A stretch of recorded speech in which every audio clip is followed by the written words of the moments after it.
Finally, we're going to answer the question that I know many of you have been waiting for. What impact will last night's election have on 2016? What do Republicans need to do now that they're in the majority to pave the way to the White House in the 2016 election? Joining me now with the answer to this very question is Senior Fellow here at FRC and the former mayor of Cincinnati and Secretary of State for the state of Ohio, Ken Blackwell. Ken, welcome. Good to be with you, Tony.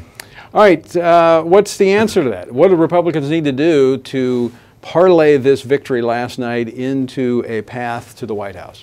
They need to remember who brought them to the party. And that's an old saying in politics, but it is the truth. Every candidate in the Senate that won last night, with probably the exception of one, ran as a full spectrum conservative on social issues, on economic and national security issues. Now is not a time to cut and run, because that will just demoralize the base, a base that's very important to protect the Senate in 2016 and to win the White House in 2016. So the pressure is on now for the folks who won on those conservative issues to act on those conservative issues. Well, as an example of that, we have a clip from Pat Roberts, senator in Kansas, who was really almost given up for political dead in his race.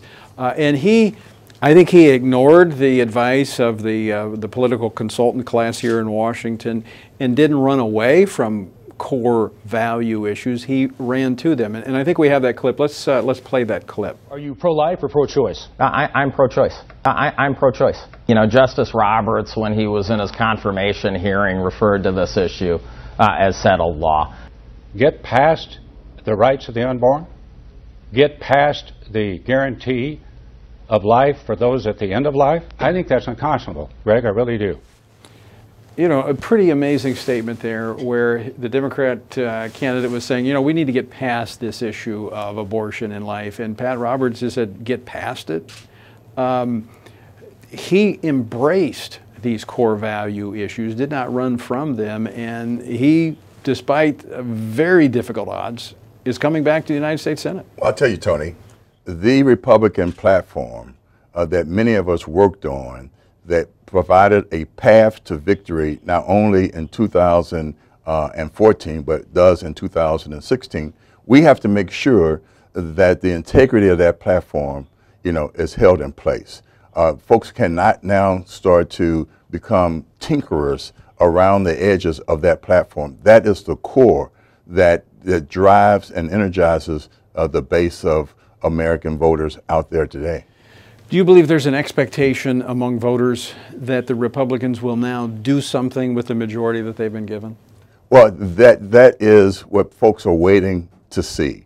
And let's be clear. One of the things that lessons learned from last night is that we're in a play now that has no intermissions. We cannot take a breath. We cannot take a break.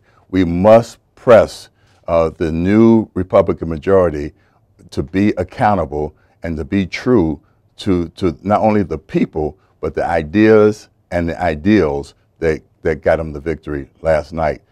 What's going to happen is that this is going to be driven by folks outside of the Beltway. We picked up a couple of Republican governors. We preserved the governorship of Brownback in Kansas, who was in trouble because he did the right thing. And we proved to folks that you can do the right thing, be tested, and survive and lead.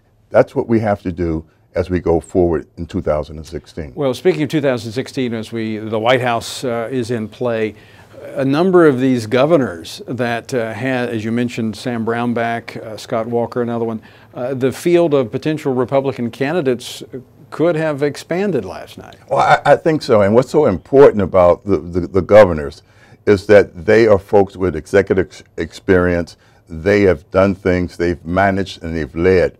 What we cannot allow to happen is a new narrative to develop, which says that we were elected because of just pure competence.